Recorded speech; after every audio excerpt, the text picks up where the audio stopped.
여러분, 이솝 우화 중에 사자와 네 마리 황소라는 이야기가 있습니다. 여러분 아실 텐데요. 한 마리 사자가 네 마리 황소가 사는 들판 주위를 배회합니다. 이 사자가 황소들을 잡아 먹으려고 여러 번 공격하고 시도했는데, 그때마다 이 네 마리 황소가 딱 꼬리 부분을 딱 서로 맞대고 밖으로 착 보면서 어느 쪽으로 사자가 공격해 와도 탁 불로 앞에 딱 대고는 사자가 함부로 자신들을 공격하지 못하게 막았습니다. 도저히 이 사자가 황소를 잡아 먹을 수가 없었습니다. 그래서 꾀를 냈습니다. 너무 멀리 떨어지지 않고 적당한 거리에서 풀을 뜯고 있었는데 황소들이, 사자가 한 마리 황소에게 다가갔습니다. 야, 쟤들이 그러는데 네가 풀을 너무 많이 먹는데. 그래? 또 이 사자가 나중에 또 다른 황소에게 싹 다가갔습니다. 야, 쟤들이 그러는데 네 뿔이 제일 못생겼대. 뭐야, 그래? 또 다른 황소에게 다가갑니다. 야, 쟤들이 그러는데 네 울음소리가 들어주지를 못하겠대. 뭐 누가 그랬어? 그리고 또 마지막 황소에게 다가갑니다. 야, 쟤들이 그러는데 네가 제일 못생겼대. 이야, 이 말을 들은 황소들이 어떻게 되었을까요?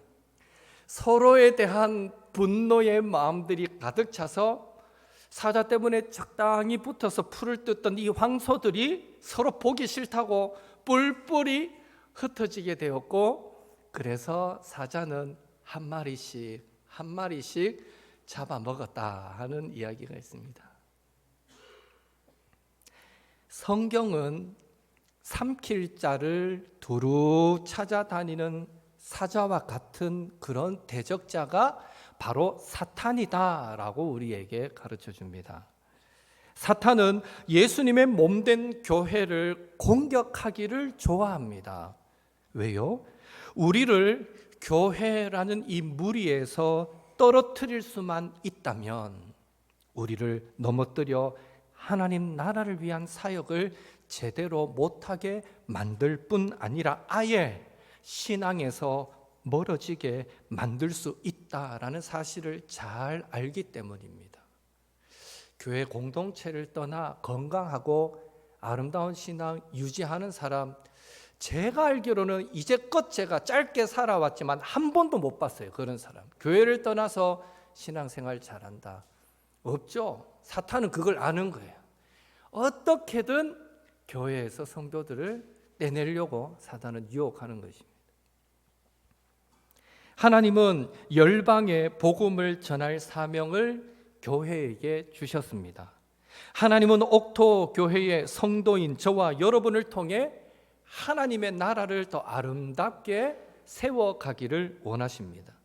그래서 우리가 예수님의 십자가를 통해서 연합할 수 있다면 세상이 감당치 못할 복음의 능력으로 쓰임받겠지만, 서로 분열한다면 최악의 경우에는 하나님의 영광을 가로채고 많은 자리에 이르게 되는 것입니다.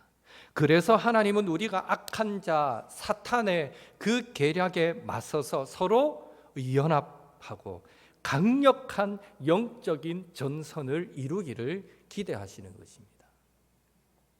그런 의미에서 오늘 본문을 보면 고린도 교회는요, 지금 상당히 심각한 영적인 위기를 맞고 있습니다. 분쟁, 다툼이라는 말이 어울릴 법한 그런 모습이 지금 고린도 교회 안에 이루어지고 있는 것입니다.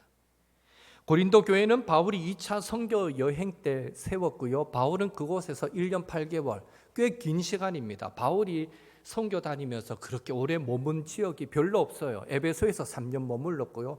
아마 이 고린도가 그 다음으로 길게 머문 지역일 것입니다. 1년 6개월 그곳에 머물며 복음의 진리를 가르친 후에 바울은 또 선교 여행을 떠났습니다. 그런데 얼마 지나지 않아서 바울은 그가 사랑으로 돌봐왔던 그 고린도 교회의 불화와 부도덕의 소식을 접하게 되었습니다. 여러분, 고린도 교회 안에 구체적으로 어떤 문제들이 있었을까요? 5장에 의하면 참 입에 담기도 참 부끄러운 표현이지만 근친상간, 간음죄와 같은 문제가 고린도 교회 안에 있었습니다. 6장에 의하면 서로 용서하고 사랑해야 할 성도들끼리 예수님을 믿지 않는 세상 법정에서 소송하는 그런 문제가 일어나기도 했습니다. 하나님의 영광을 가린다는 거죠.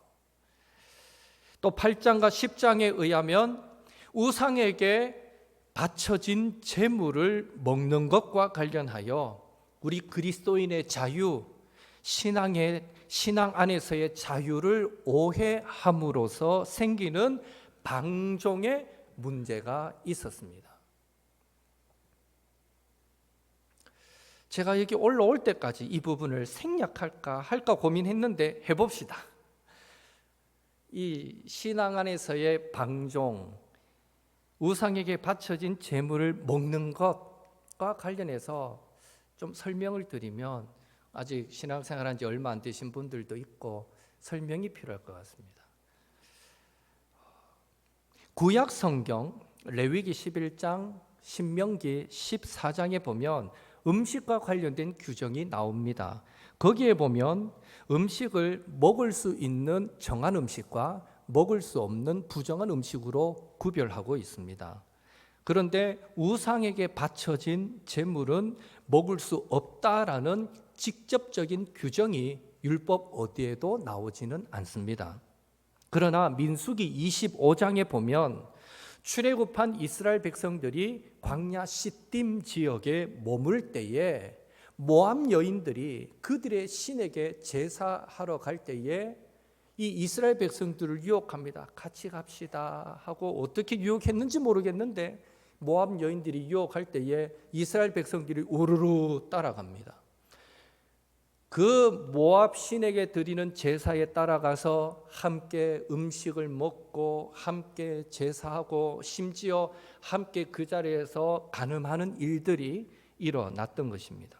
그래서 하나님은 그 일로 진노하셔서 우상 숭배에 가담한 자들을 모두 죽일 때까지 2만 4천 명이 연병으로 죽도록 하나님이 크게 진노하신 적이 있습니다.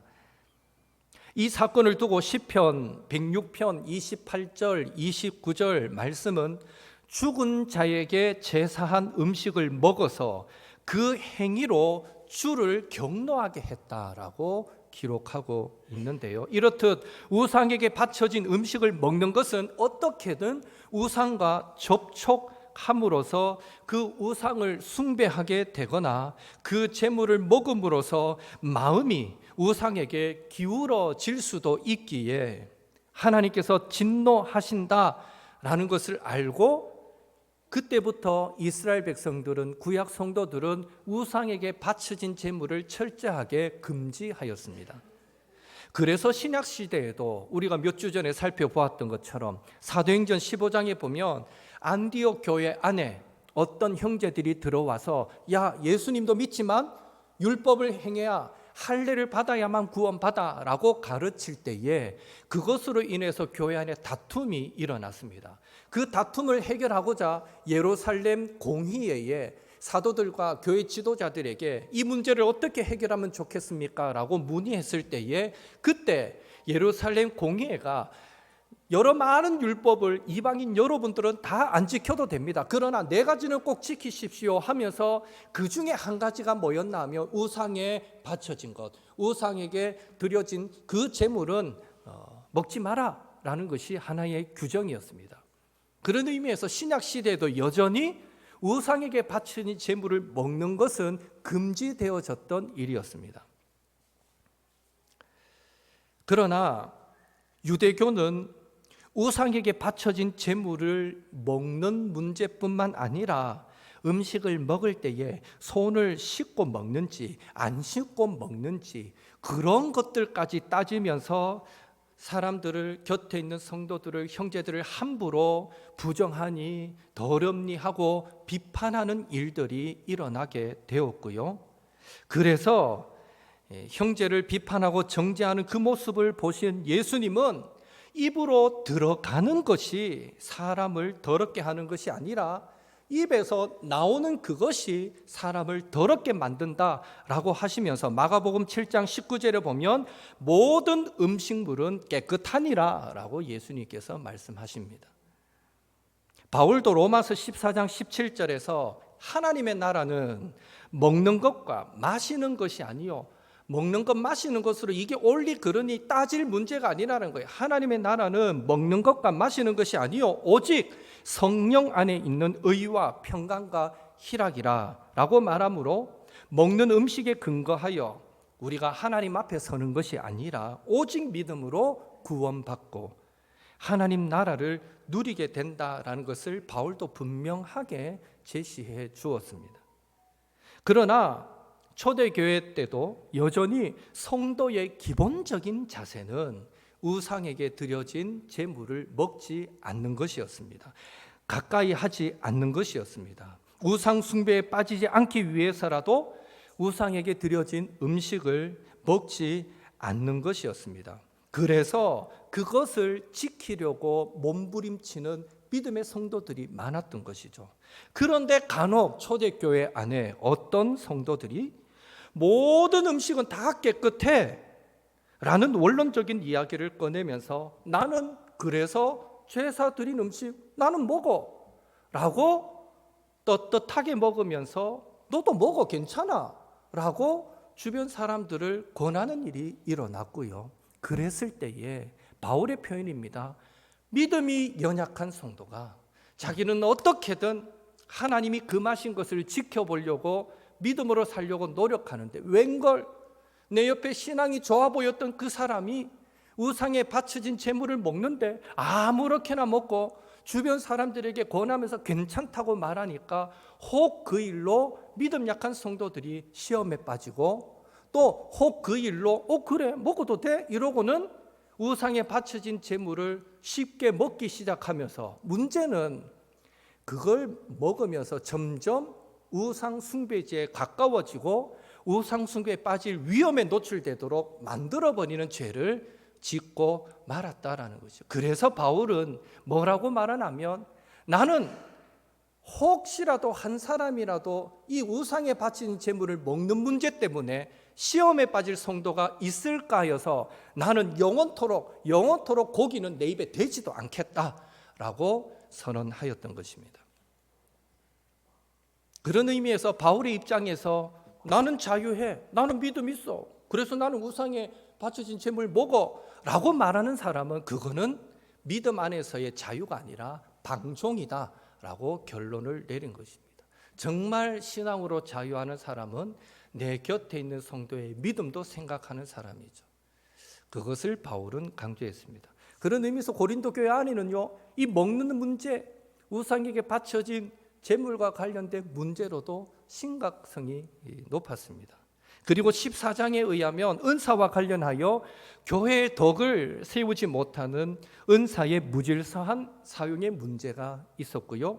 또 15장에 보면 예수님의 부활, 또 장차 사람이 육체로 부활할 것에 대한 잘못된 견해도 고린도 교회 성도들은 가지고 있었습니다. 한마디로 고린도 교회는요, 문제가 한두 가지가 아니었습니다. 많아도 아주 많은 그런 교회였습니다. 그런 문제들 하나하나가 교회를 분열하게 만드는데 간접적으로 다 영향을 끼쳤던 것입니다. 그런데 고린도 교회의 분열을 부추기는 보다 직접적인 문제가 있었는데 그것이 바로 오늘 1장에 나오듯이 교회 지도자들과 관련된 파벌의 문제였습니다.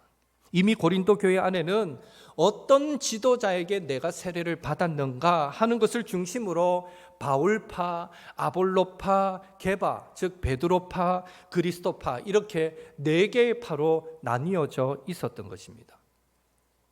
바울파가 형성된 것은 바울이 고린도 교회의 설립자이기도 하고 1년 6개월 동안 그들에게 복음을, 하나님의 말씀을 가르쳐 주었기 때문일 것입니다.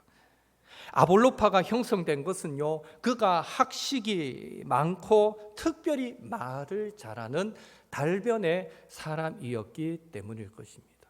그렇잖아요. 이왕이면 설교 들을 때 말씀을 정말 달고 맛있게 전해주는 그런 목사님의 말씀을 들으면 더 좋잖아요. 이걸 들어도 무슨 말을 하는지 잘 이해도 안 되고 알아듣지 못하고 톤도 막 다 똑같아가 막 5분만 들으면 잠 오고 이런 목사님, 물론 그런 분도 열심히 기도로 준비해서 말씀을 전하지만 이왕이면 달변의 사람이 말씀을 전하는 게 훨씬 듣기 좋잖아요. 아볼로가 그런 사람이에요. 달변의 사람이었어요. 나는 아볼로파야.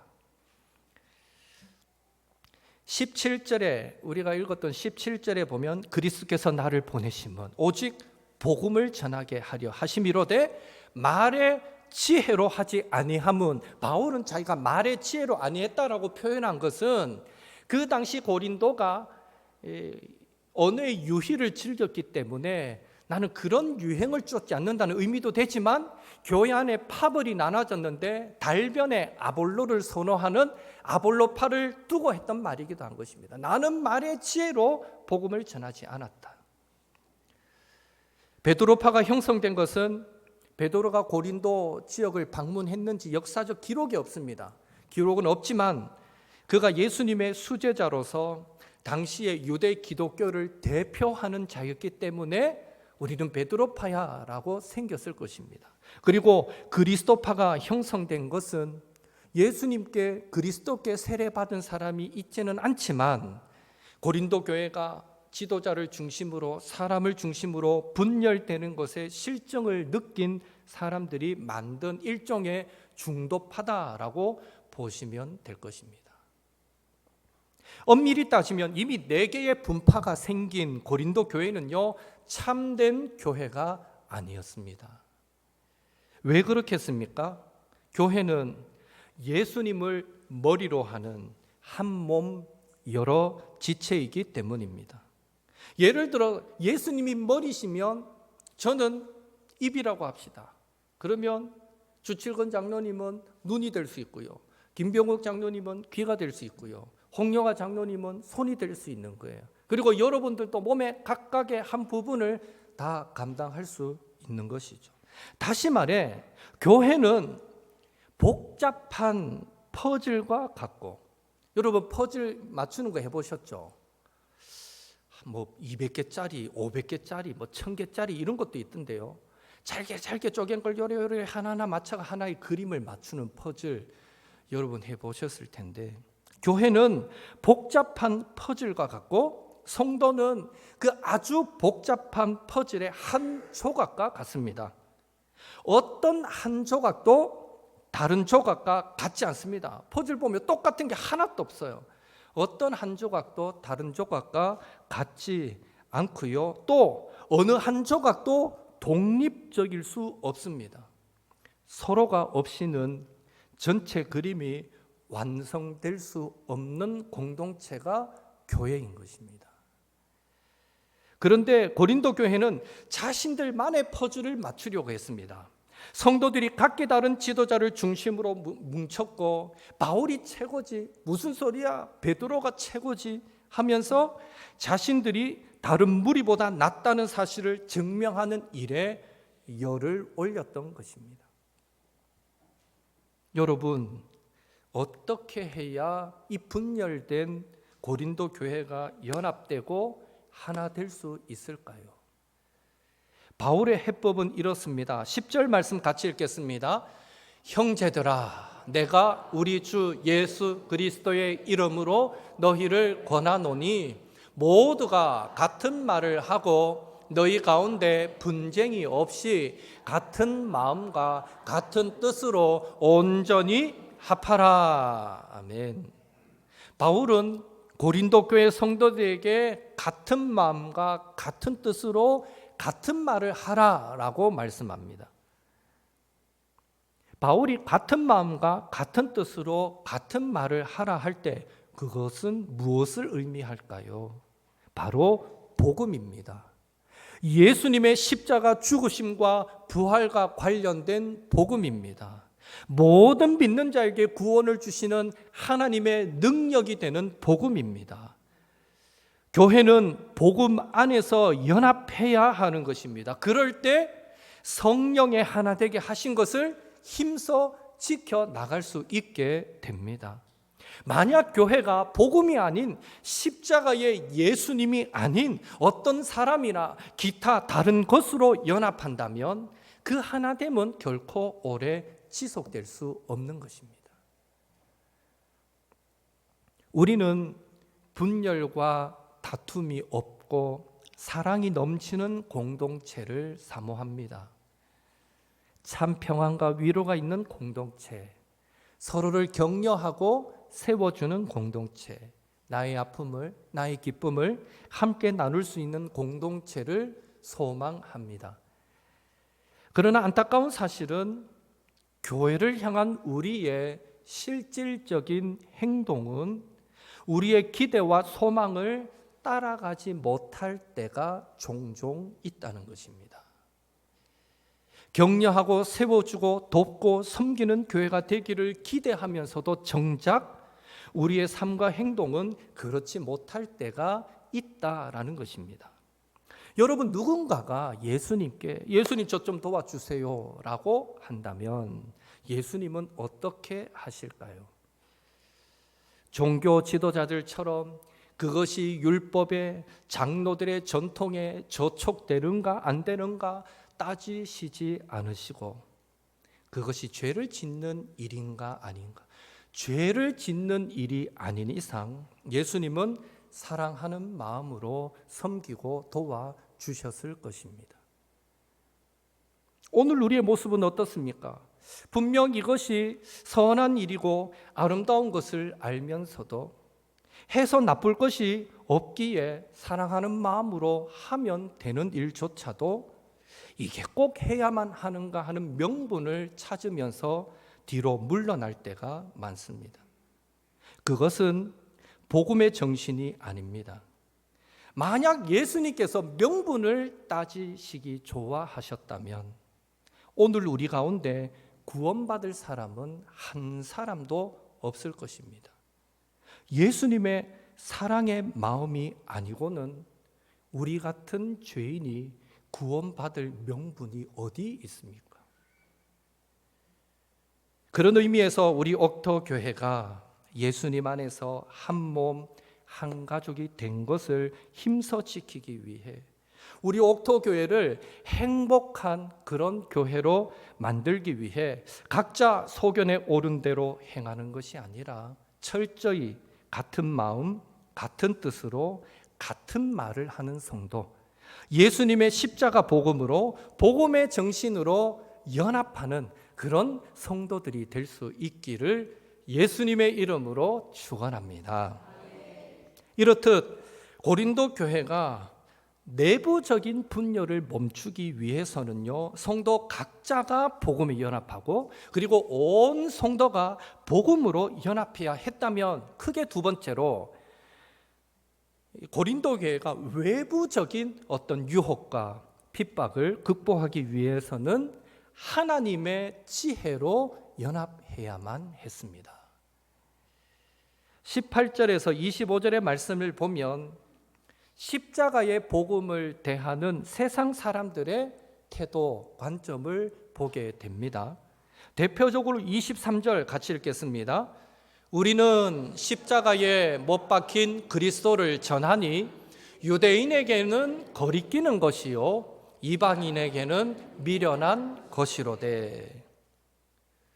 우선 철학과 언어 유희를 즐겼던 고린도 사람들은 십자가의 복음을 미련한 것으로 여겼습니다. 고대 신화에도 보면 어떤 신들은 죽었다가 다시 살아나기도 하거든요. 마치 그런 것처럼 고린도 사람들은 예수님의 그 십자가의 죽으심과 부활을 전하는 복음을, 그 십자가의 도를 마치 신화처럼 믿거나 말거나 하는 정도의 헛된 이야기로 여기며 미련한 것으로 치부했던 것입니다. 또한 예수님의 십자가 죽으심과 부활을 전하는 이 복음을 유대인들은요, 거리끼는 것, 즉 자신들을 걸려 넘어지게 만드는 장애물 정도로 여겼습니다. 유대인들은 신명기 21장 23절에 나오는 나무에 달린 자마다 하나님께 저주를 받았음이니라 라는 이 말씀에 근거하여서 나무로 만든 십자가에 못 박혀 죽으신 예수님을 그저 하나님께 저주받아 죽은 사람 정도로 여겼던 것입니다. 그러니 그 십자가에 달려 죽은 예수님을 전하는 그 기독교인들을 유대인들은 볼 때 말도 안 되는 일을 하고 있다라고 여기고, 너희들은 우리를 걸려 넘어지게 만들는 것뿐이다 라고 주장할 수밖에 없었던 것이죠. 오늘날 이 시대도 많은 사람이 비슷한 이유로 예수님의 십자가 도를 미련한 것으로 치부하고요, 예수님을 믿는 저와 여러분 같은 우리 성도들을 의지가 나약한 사람, 할 일이 없는 사람, 미련한 사람 취급하는 경우가 종종 있는 것입니다. 그렇다면 이런 세상을 향해 성도는 어떤 태도를 가져야 하겠습니까? 24절 같이 읽겠습니다. 오직 부르심을 받은 자들에게는 유대인이나 헬라인이나 그리스도는 하나님의 능력이요 하나님의 지혜니라. 아멘. 무슨 말입니까?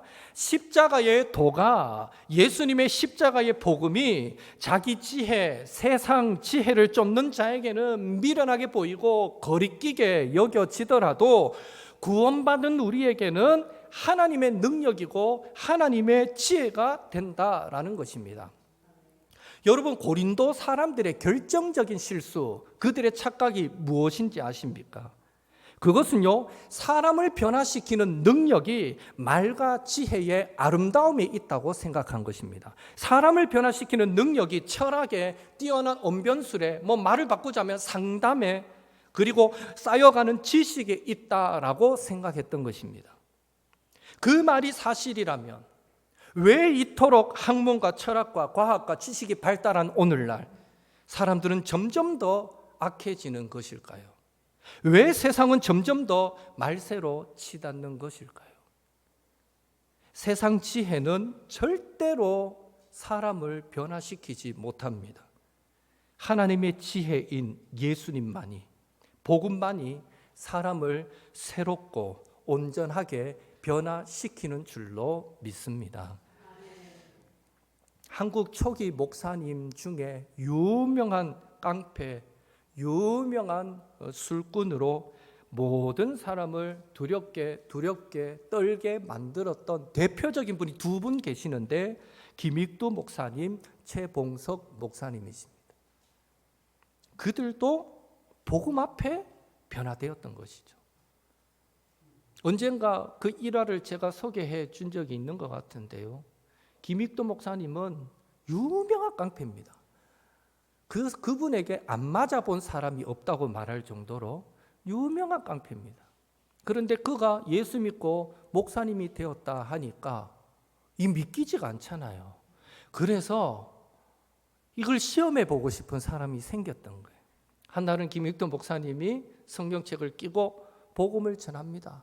그런데 탁 지나가는데 기다렸다는 듯이 물 한 동이를 확 퍼붓습니다.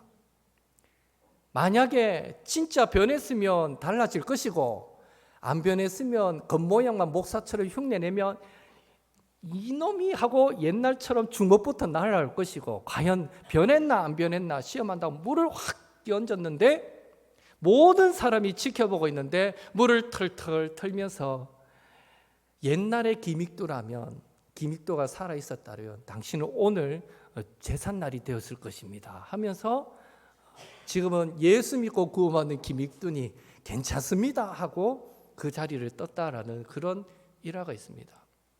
예, 사람 쉽게 변하지 않잖아요. 여러분, 그런 표현 종종 쓰잖아요. 사람은 고쳐 쓰는 거 아니야. 사람 잘 안 변한다고 우리는 생각하잖아요. 기믹두인들 그가 쉽게 변해졌겠습니까? 복음이 그를 바꿔놓은 거예요. 뼛속까지 바꿔놓은 거예요.